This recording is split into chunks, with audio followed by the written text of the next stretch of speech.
You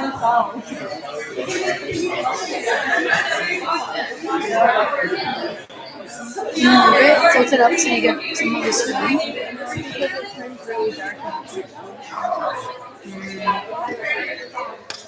Maybe you can just tilt it one night. Yeah, see, I can't move. Do we have something where we could stop it?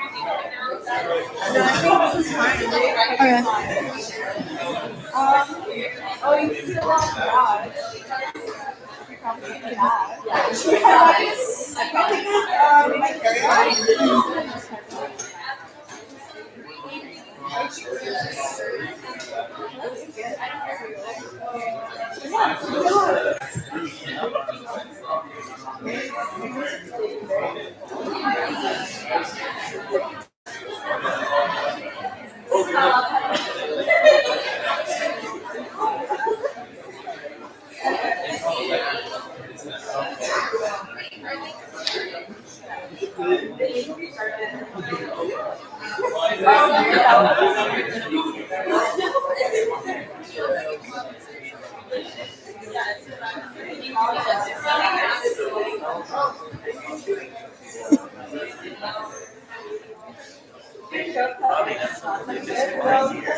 No.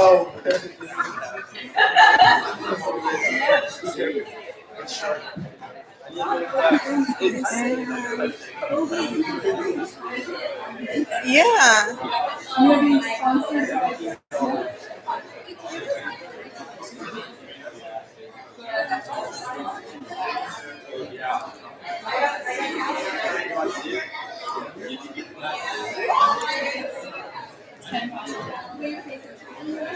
No.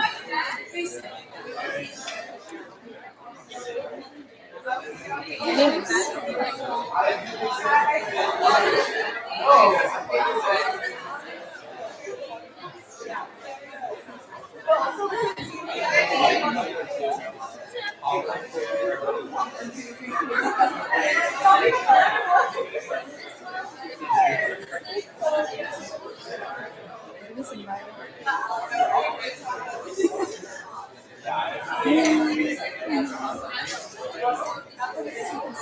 Should I put that on the napkin?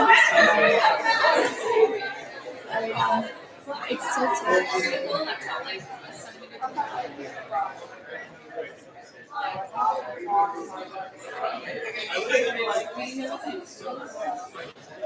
It's either him or I think you can. Do more. But it just makes him dark. Maybe Well, when the lecture starts. Maybe when the lecture starts. Yeah.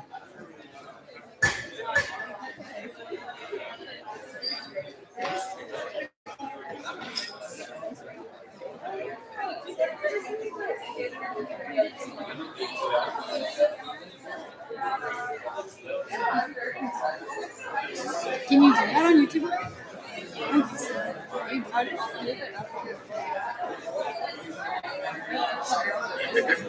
If you move it a step up, would it be as good?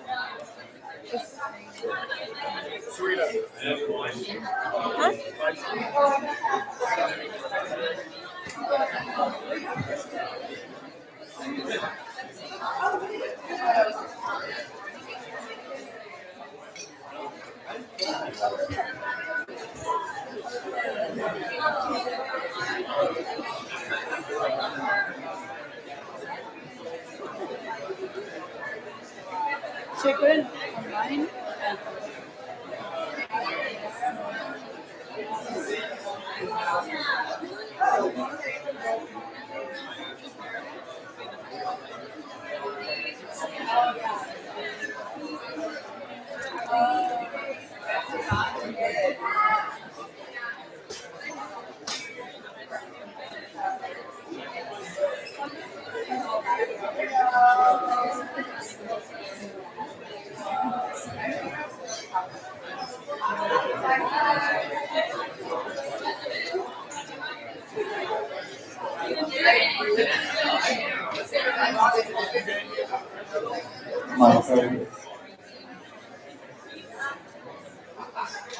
Is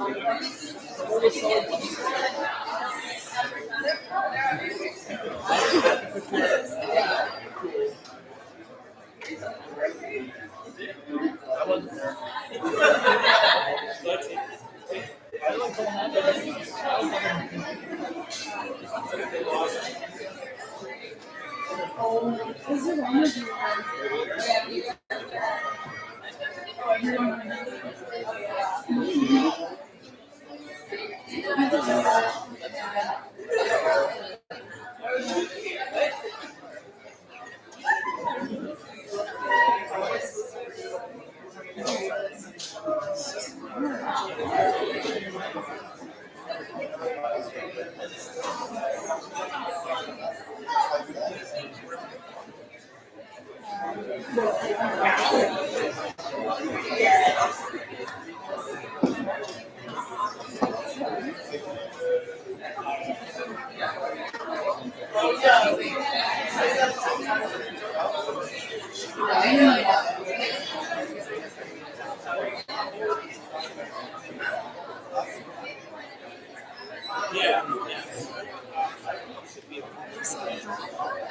If not, I can do that.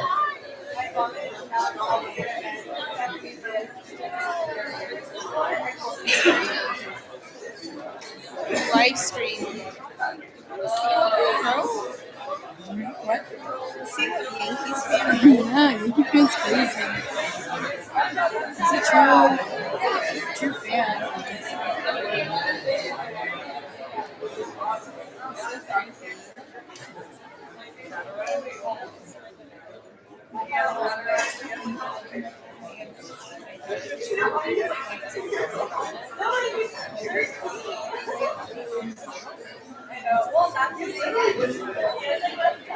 I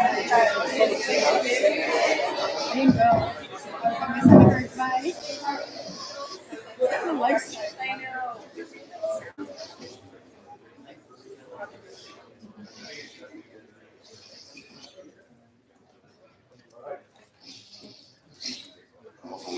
Okay, welcome everyone. So it's not working. This is our last common on. Welcome. Third year and everybody else. I see faculty and students from all years. Thank you for joining us. Today we have Professor John Lange.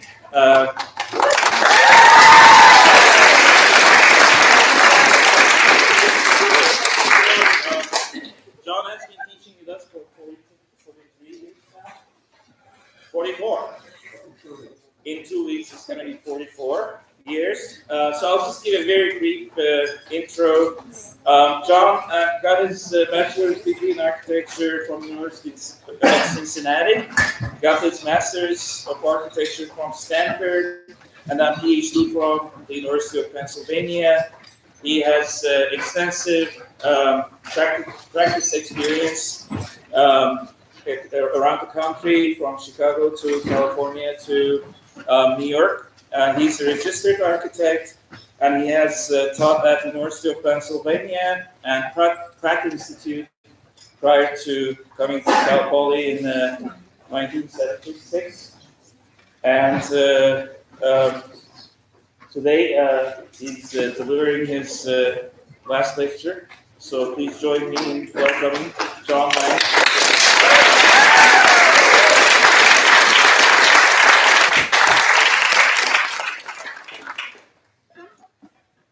Can you hear me?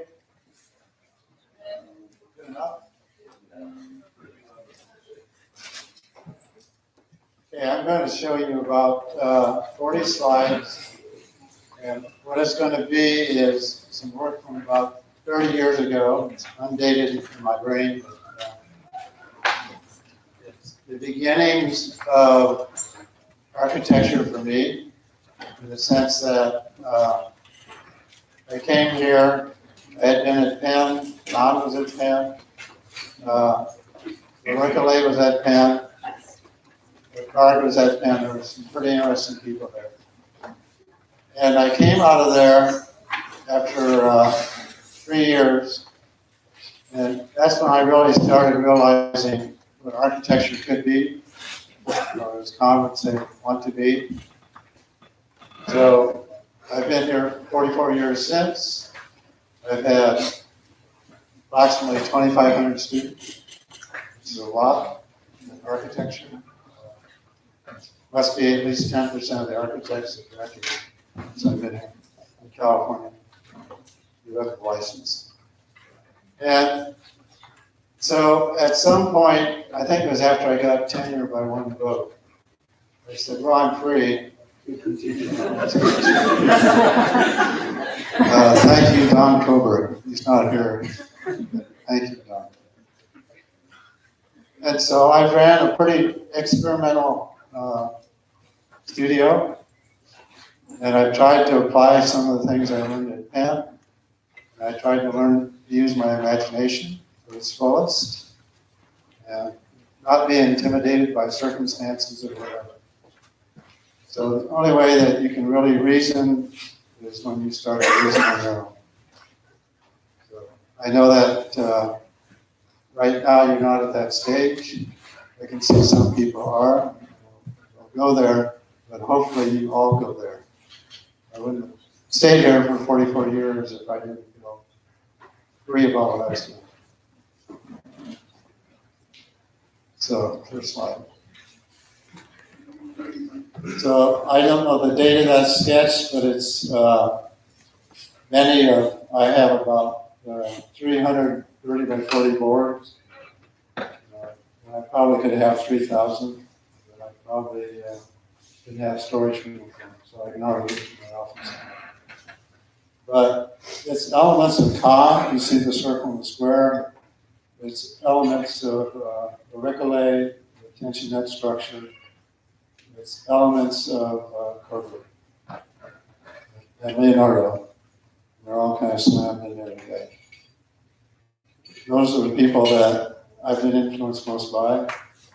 If you look at the thing on the right, it's a cylinder structure. It's almost a mechanical duct. It goes back to components of architecture. It's changing scale, rearrangement, composition of those elements. That's primarily what I see in architecture. And the fact that architecture is about arches. It took me a long time to figure that out. Architecture is a tectonic of arches. So if it doesn't have arches, it's not architecture. Think about it. If you put a beam in a square building, you put a curved beam in there to take up the differential between the first surface and the ends of the beam. Fuller said that if you took the trade towers and really made them more efficient, they would both go to the center of the earth, and there'd be about 6 inches more at the top between the towers. So we kind of ignore the fact that we're on a sphere. And I'm well aware of that. And coming to Cal Poly, I got to be close to the movements of that sphere, because if I look out windows in my studio, you see the mountains. The mountains are curved, right? Because that is the nature of gravity on the sphere. It's not flat. And if you put steel in a beam, that's because the beam's sagging because it's closer to the center of the earth from the extremes. So engineering, yes. I have two brothers.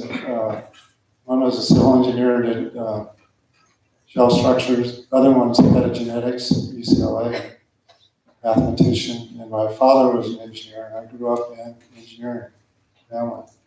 And I worked construction for 6 years. I'm still picking things off my steel. My aunt said they're going to get skin cancer someday. My dad said, nah, that was like 60 years later. So all those things, I'm trying to tell you what are essential to me and when I think about architecture, because it is arches. So you see the line work of the drawings, and it's almost like I look at these things and I see different forms coming out. So I noticed that the line work of the drawings has now become prevalent with the computer, and it shows up in your projects, whether you see it or not, I see it. And each one of those drawings on that chalkboard were probably 10 minutes at the most. So I don't labor over what I'm doing. I draw it immediately and as quickly as I can or think of it. But I'm not restraining what I do. INTP, I know some of you know what that means, introverted, intuitive thing, perception is architect. So I use thinking to structure. I use perception, which is spatial organization. And I use my imagination, which is very important. So all three of those components are at work within themselves. On the left, I think it's my left, you're right, is a painting by Corbu, and I was very influenced by that. This is a painting that I did that was on the cover of a book I did on my drawings. But you see those spheres moving through orbits, and that's what we're in. We're in orbits. We're moving, we're on a sphere, and we see the sphere at the macro scale, not the micro scale. Next. This is one of, I have 100 of these paintings. They're cheap to do. It's cardboard, 99 cents. Paintings are cheap. So that frees me up to not think about, did I make a mistake or, I just go for it. So I did that painting in probably 20 minutes. And it's just about the same thing that you saw in the first painting. It's denser at this point, but it's all the curved space of space and intensifies scale. And scale is of the Fibonacci series. That's how our eyes work. We go down in scale. We look at a railroad track, it's scale. If we look at the Fibonacci series in Corbu, it's also scale. So we need to reduce things in order for our eyes to see things. Again, somewhere between Khan and Corbu. Next. And same thing. John Hayduck. There's Khan. I put Khan's arch beside that drawing to acknowledge it. I could do that for all the rest of the painters. So I'm learning from what people went before me and the people that I had educational experience from. Next. Phyllis Savoy, John Hayduck, whatever. Next. They're all playing off the same stuff. Phyllis Savoy, Medusa head. So that's my intuitive awareness that architecture, to be moving, must have movement. So if it doesn't move you. So that's Medusa head.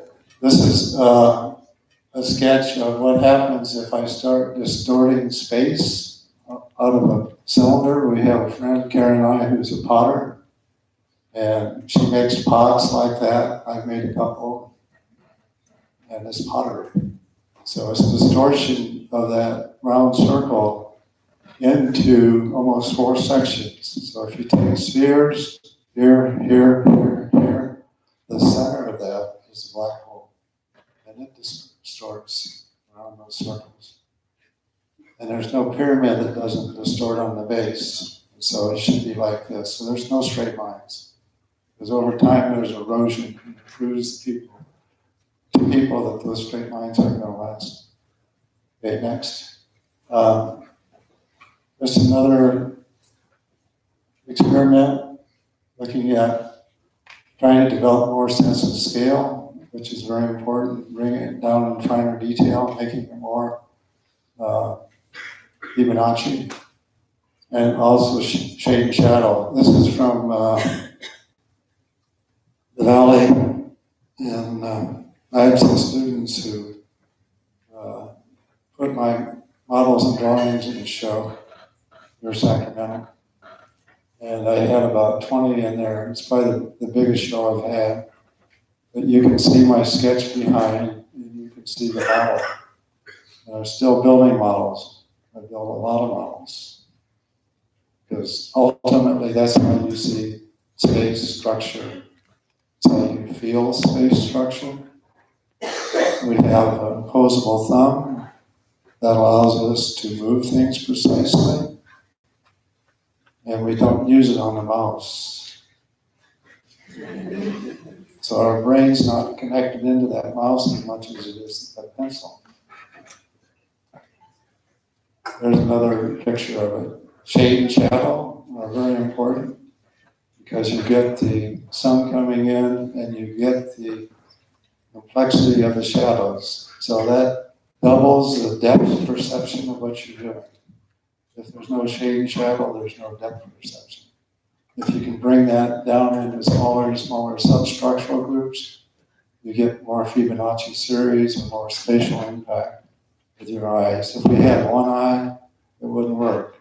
It'd all be flat perspectives. 1 point. Because we have 2 eyes, we can judge distance, and we judge it on that method. These are some models I did. This one model, speed up, but I started doing a series of colored models, and that's probably 40 years old, I think, maybe 38. But I went away from column and slab at some point. That was a dead end because for me it was. For other people it's very, intriguing, but for me it was not. And you can notice that I bent the cardboard, and so on the windows it's curved. On the side of it, it's got curves like the sun motion. It's like Fibonacci series, but it's giving it strength and its color. And the reason I did this is because I looked at sculpture by Calder. He made it all out of steel, the stay bills, and I thought, wow. I was at SLO and I looked out the window and they were building a Picasso sculpture below me. And I looked over and I saw a couple other steel buildings and I went, wow, that's a building. Could be. Because they're huge, they would, they fit in this room. And I went by Calder Studio, and I saw a Mason structure on it. It's all right. I saw a Mason structure inside, covering this Calder sculpture. So you'll see that, but that was the realization that sculpture was just as structural as the container, and probably more so because it dealt with bending. Another view, the detail. There's the sculpture Calder I built, but it's the revolution. Okay, of things. Okay, this is back 2 years ago. Skipping around here. This is a model that I built of high-speed rail. And modeling is interesting because you can get parts from anything. Because we do a lot of things at different scales and just call them something else. So this was spanning over the track, but the frame that I got was from a hardware store. It was a stepladder. But it worked really well in that instance because the train was coming in or going that way. And if I just had straight columns, it would tend to make it want to go this way and that way. And so this frame was ideal. It only cost me $3. I bargained for it at the shop. And there's some coat hangers. Why not? Because they triangulate.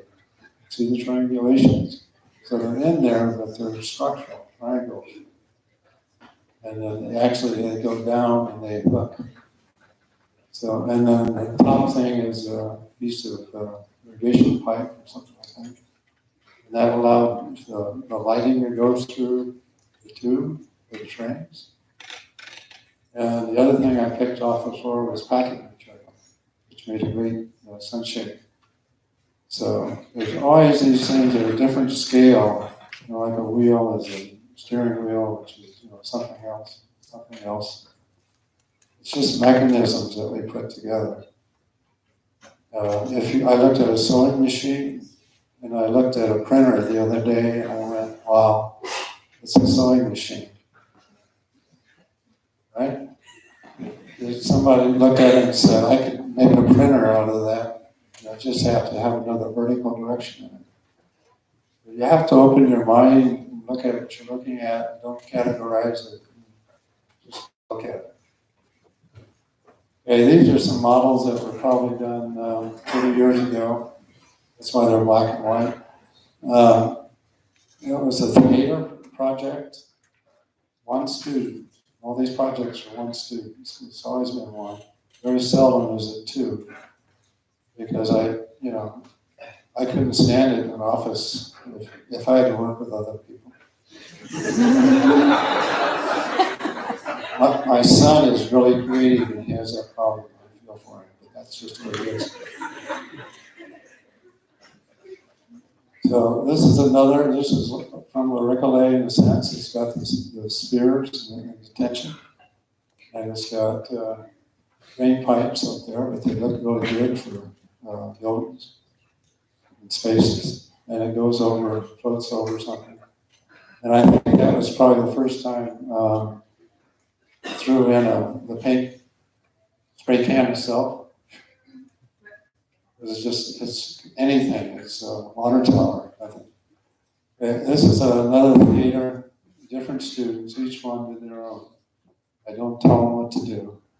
George Haskell, who started the school, said to me, how do you get those things out of your students?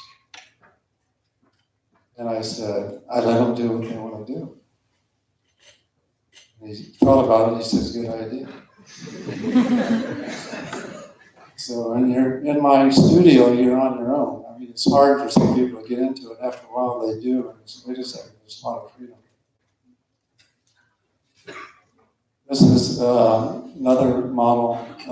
It's a Mobius strip. You can't see the Mobius strip. It goes like that. And then it has some sub-arches. And then it has some more sub-breakdown. There's a car. There's a scale. That's the student right there. Very sculptural, very structural. The human mind's a lot better than that. I don't know who did this one. I just applaud it. It was done about the same time, about 2005. But they had the guts to do that. It was really beautiful. Shapes, PVC, could be a mechanical system, it could be a water system, whatever. It's not else. It's expression of the object for what it does. Just change its scale. It could be a straw, it could be a column. Just change its scale. It's all circle, square, triangle. This is another at Stanford. I took my class on there, and we did a high-speed rail. And we went into the valley, and the valley there had signs all over, no high-speed rail. I said, whatever you do, don't say why we're here. But it's a tube, it's auriculae, it's suspended above. And then there's some parts in there that start to appear. They're plastic. See the little ornament detail up there? Which I didn't tell them to do, they just did it. I just go with it. And Photoshop, there's the bus coming in. But you notice that there's a lot of struts this way again. So trusses need diagonals. Fuller said you put a square up on the board. He says, what holds that up? He said, the blackboard. He said, here at Cal Poly. But if you have those struts, then it's taking up the moment that way as that train comes in. So it's ornament, it's structure, it's one object. That's why it's white. It's a skeleton. Okay, this is another one. He was in Karen's class this last year and got what's the prize? Whatever. It fell. And this is what he did in my studio. Again, one person. And it was a high-speed rail. Next line. And this is the collage. It's reality. It's a collage. It's a shot through the show. In the upper level, there's a down overpass. And right down here is the model. There's a pen, that thing, the wheel, but that's okay. It doesn't have to be perfect. It's very dense, and it has a lot of unique structural principles, but it's very stable. Because there's a lot of diagonals, and there's a lot of stairs. These are two other ones, three actually. This one this is shots on top of these two, so you can see the structure. So if you look at it at a certain angle, they appear very rational. So when we start seeing things on the diagonal that we can't quite tell what they are, but it's important. Karen says faster. All right. Am I too loud? Messed around with this for a half hour. This is it. Serena's over there, I saw. In my class a couple years ago. And it's very complex. And it's made out of arches and triangles, and squares. And they all interact at different scales for the forces they're getting. As you're building these things, I don't think she's thinking about it, but she is, in the generalized sense that intuitively she needs to raise it this way, she'll use triangle or whatever. So you're learning by doing, and you're using this, and you're feeling the forces. And I don't know, the computer, you could turn it upside down and still whatever. This is a series of strips, very much like Frank Gehry, but it's a unique structure, very, very simple. Frank Lloyd Wright got better as he got older. You know, he did Falling Waters. That was a big breakaway, about 60. And then 92, he was up in the Guggenheim. It had taken 10 years to finish that. And Gary's about 92 right now, and his work is getting better. And this is very reminiscent of Gary. This is another project. You can see the collage of elements behind it. You can see some are warped. But I went to Mexico City and we saw Otto's museum. And he was warping things a little bit. And I was thinking about this and I'm thinking they're warping them a whole lot. But the warpage actually helps the structure because it's putting it back, it's making a transition or translation between an I-beam, which is square, and a tube. And it's twisting. So I-beams will twist, and this is how it twists. This is a really nice project. Back to the Recollet. It was again train station. The train was above, tension cables, and lots of shade and shadow. Right? You can tell the scale, lots of shade and shadow. This is another one, another two. Vertical, the triangular vertical, it still works as a structure. And this is horizontal. You can see the tension nets coming, tension cords coming through it. You see the rhythms of the train within those modulations. This is just other drawings I did that were thrown in probably 10 years ago. I think, you know, sometimes I'm looser, sometimes I'm tighter. I think I go back and marvel at the loose ones, not so much the tight ones. And this is just happened, Riley. was last quarter.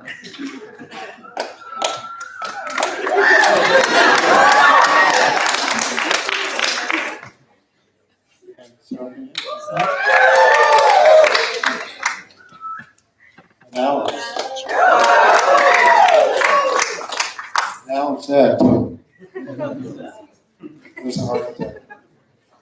All right, so then I said, okay, I get a little trouble from my engineer once in a while, but he stays away most of the time. And I got, okay, how close to reality are these? And I'm thinking, they're pretty real. Me there. And so I put New York skyline over there, and I put this over here. But I think it said a New York skyline if you had a really good client. It's basically the same thing with a little bit more trusses on the outside, but you can see all those shapes on top of those buildings. You look at the Freedom Tower, you see that up there, and you can see triangles things through there. So those are all the components of engineering: circle, sphere, triangle, and of course Newton's calculus, which is a triangle on top of a rectangle. To calculate curved surfaces that are varied. Okay, somebody's going past tonight.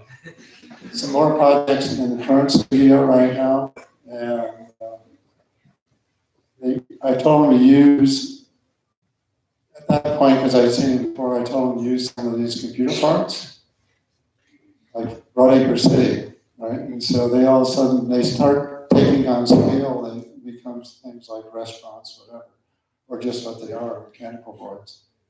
And it gives it a lot of scale, a lot of scale. This is one of my models. It doesn't have a lot of scale. I didn't put anything on there, but I thought it was, a computer, the housing is architecture. It's arches, it's columns, it's just a smaller scale. So you gotta look at scale. And so all these computers are perfect little houses, or perfect banks, or whatever. And so I put this up on top again. I reutilize the tower to the left on a previous model. And then I just started building more big space and triangulating it. And it's pretty structural. I come up and I will push it and it doesn't move. So that means it's structural. Up. Okay, this is down through the model. You can see the underpass and the overpass going over each other. And then you see the plastic. I'm intrigued by that. I have a friend, son, who graduated mechanical engineering from Cal Poly, telling me, oh, they got, now you can spray plastic and it becomes a shell.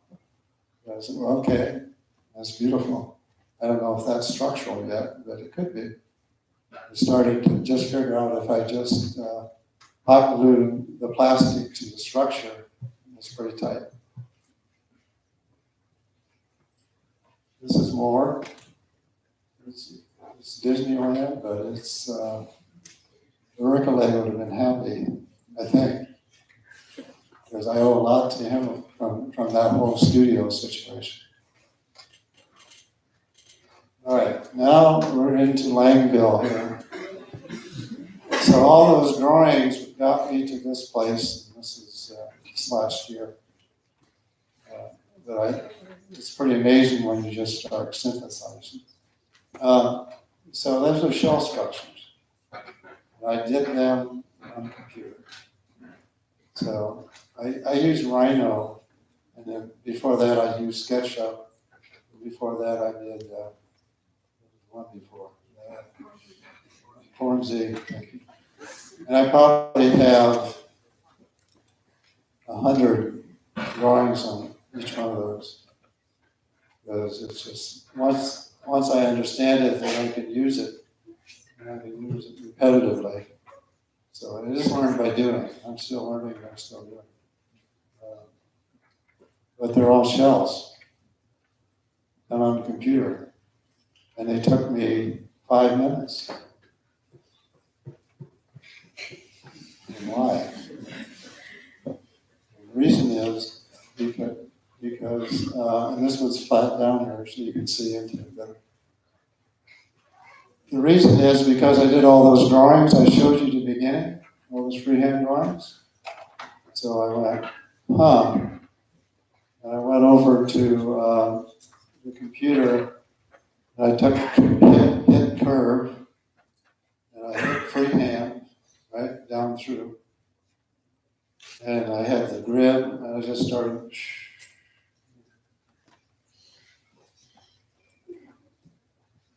And then I hit the button, and it went together. That's it. So I truly think that I haven't seen it, so I made it up. I make up everything. But it contains all the spheres and the angles and things I was talking about. So I know structure. And it's a whole series of shells that hold up another series of shells. If you can cut through it, there's sections and sections of shells. So bye-bye boxes. It's very sculptural. And it has a good scale because I understand I draw a Fibonacci series on it with it, and that means it's going to be go from large to small and be very spatial and very structured. Up there. Here's pointing up there. There it is. That's one under construction. And literally all those lines could be rebar, right? Or panel points. I've seen Paul Pemblau do that, and he's pretty good. And it seems, I know there's one where you go like this and try and bend it forever, but it's not as fast. So, and there's a lot of scale. Thank you.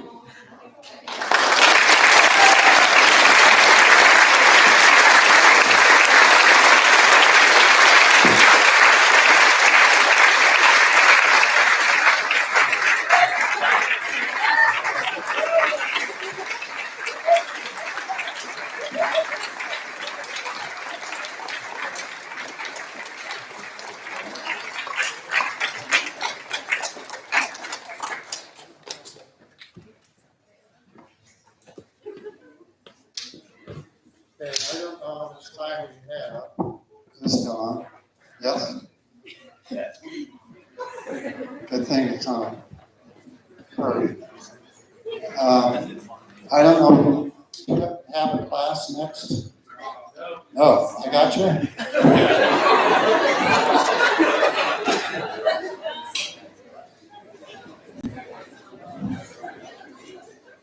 All right, I'm going to show you how to.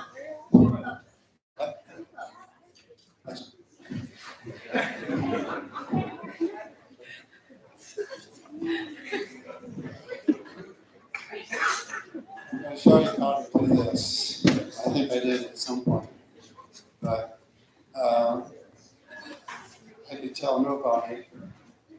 But then I've been a teacher for 44 years. So my first thing is to tell everybody. That Woods used to do his renderings, and Karen had a classmate to work for him, locked him out. And he'd make Jeff go in the next room when he did the skies. So I thought, well, yeah, okay. And I said, no, I'm a teacher. So I'm going to try and teach you.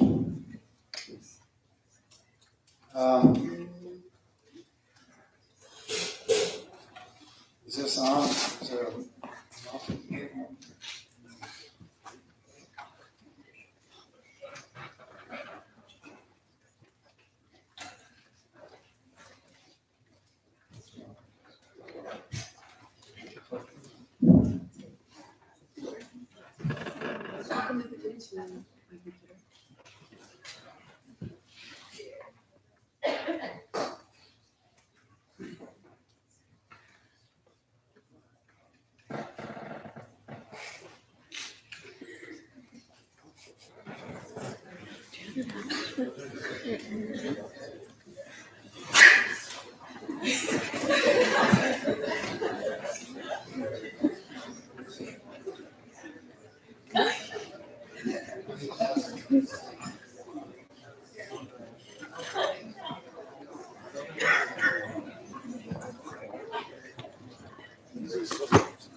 This one.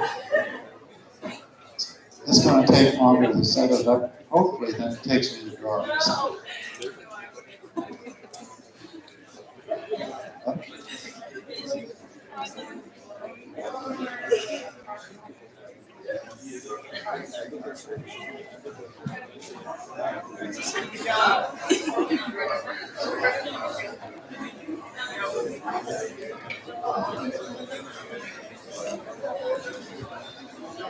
All right. Everybody can get their computer set to this online. You got it?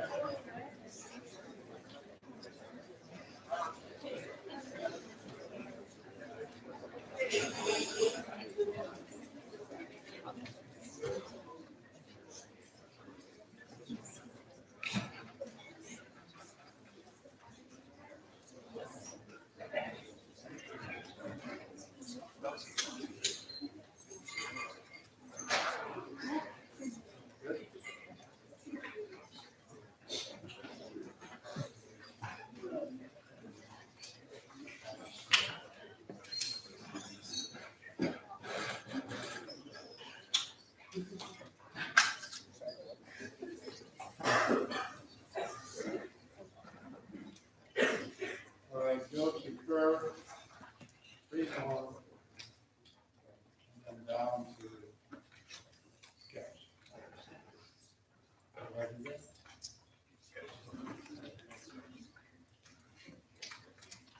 I just want the curve, want the freeform, sketch. Everybody there? Yes. All right.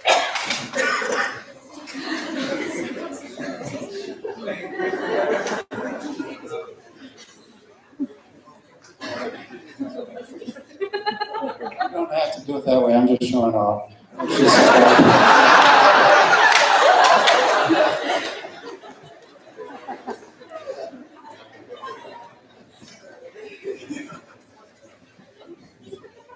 All right, go to surface.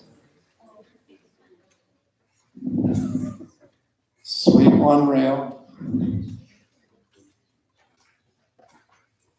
Sweep the other. Done.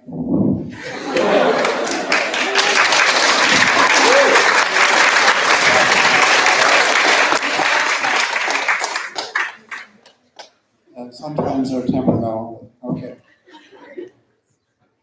Go to view. Go down to render.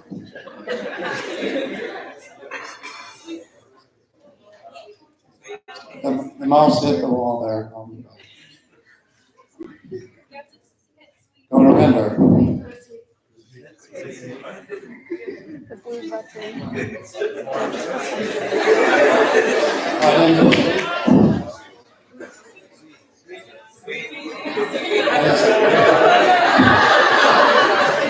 What? That's sweet.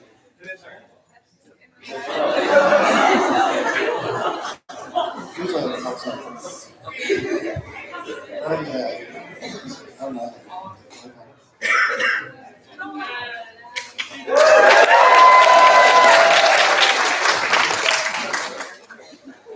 I knew what she was saying, but my experience with this is that I do that a lot of times in this work. All right.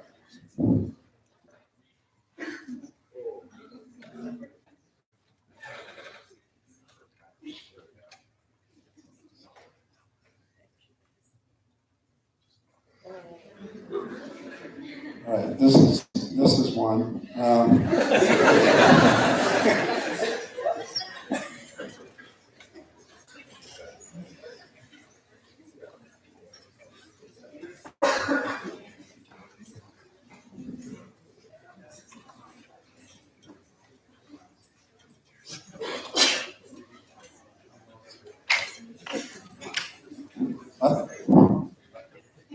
I hit that once on render. where did it go? Perspective. All right. I'm trying to get the perspective out.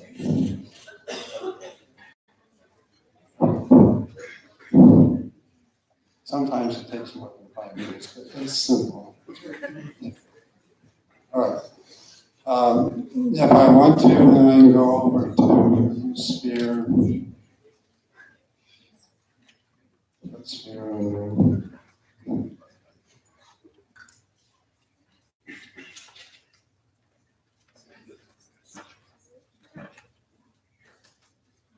All right, so I can begin to add all those things.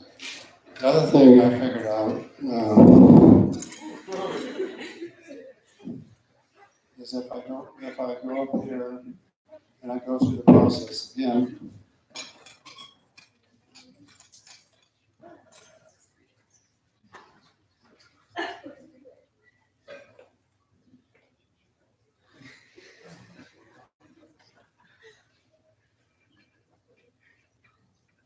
and then I rotate it.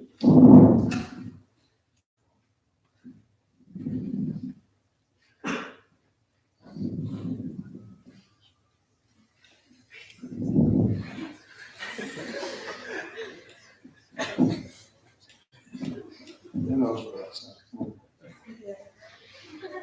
If I go back to view, render, rotate, surface.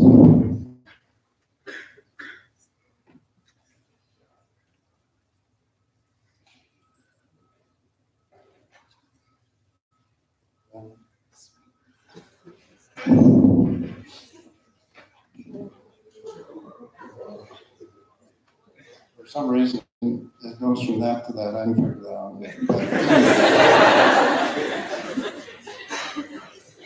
Most days I can conquer it. It's harder to do.